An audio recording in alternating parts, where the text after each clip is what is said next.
Welcome back to This Day in Scottish History. I'm your host, Colin MacDonald. Today, we turn our focus to a pivotal figure in British history, born on this day, November 19th, 1600, in the grandeur of Dunfermline Palace in Fife, Charles Stuart, the future King Charles I. His life, reign, and downfall would cast a long shadow over Scotland, England, and Ireland. Born as the second son of King James VI of Scotland and Anne of Denmark, Charles was not initially destined to rule. His early years were shaped by frailty. He was a weak and sickly child who remained in Scotland when his parents relocated to England in 1603, following James's accession to the English throne. By the time Charles joined his family in England in 1604, he had begun to overcome many of his early health challenges, though he retained a stammer throughout his life. The trajectory of his life shifted dramatically in 1612 with the sudden death of his elder brother, Henry Frederick, Prince of Wales. Charles became heir apparent, assuming the titles of Duke of Cornwall and Duke of Rothesay. Later, in 1616, he was formally invested as Prince of Wales. Despite these honours, Charles's upbringing was overshadowed by comparisons to his late brother, known for his charisma and vigour, qualities Charles seemed to lack. Nevertheless, he honed his skills as a horseman, marksman, and patron of the arts, developing traits that would later define his court. Charles ascended the throne in 1625, following the death of his father, and his reign was immediately marked by tension.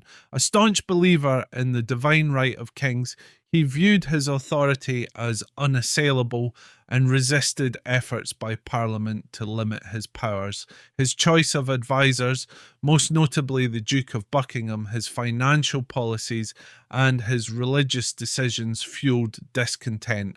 His marriage to Henrietta Maria of France, a Catholic, deepened divisions in a kingdom already riven by sectarian conflict. Religious strife, always a volatile issue in Scotland, reached a boiling point during his reign. Charles's attempt to impose an English-style prayer book on the Scottish Church provoked widespread resistance. This culminated in the Bishops' Wars of 1639 and 1640, which eroded royal authority and set the stage for the broader conflicts of the British Civil Wars. These wars saw Scotland, England, and Ireland embroiled in a violent struggle over governance, religion, and sovereignty. Charles's inability to reconcile his belief in absolute monarchy with the growing demands for parliamentary authority led to the English Civil War in 1642. Over the next several years, his forces clashed with those loyal to Parliament. Despite his efforts, Charles suffered a series of defeats, culminating in his capture in 1646. The political drama intensified when Charles negotiated secretly with various factions, attempting to exploit divisions among his opponents. In 1649, Charles was tried and convicted of high treason by a court that questioned the very notion of monarchic immunity. On January 30th of that year, he was executed in a shocking public spectacle outside the banqueting house in London. His death was unprecedented, a reigning monarch tried and executed by his own subjects and sent shockwaves throughout Europe.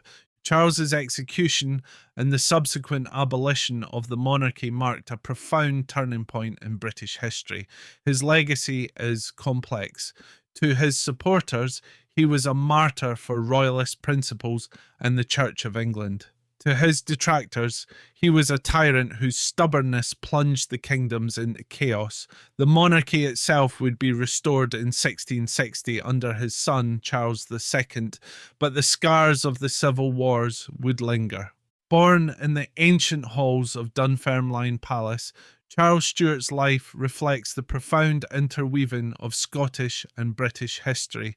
From his early years in Scotland to his dramatic downfall as king, his story embodies the enduring struggles over power, faith, and governance that shaped the British Isles.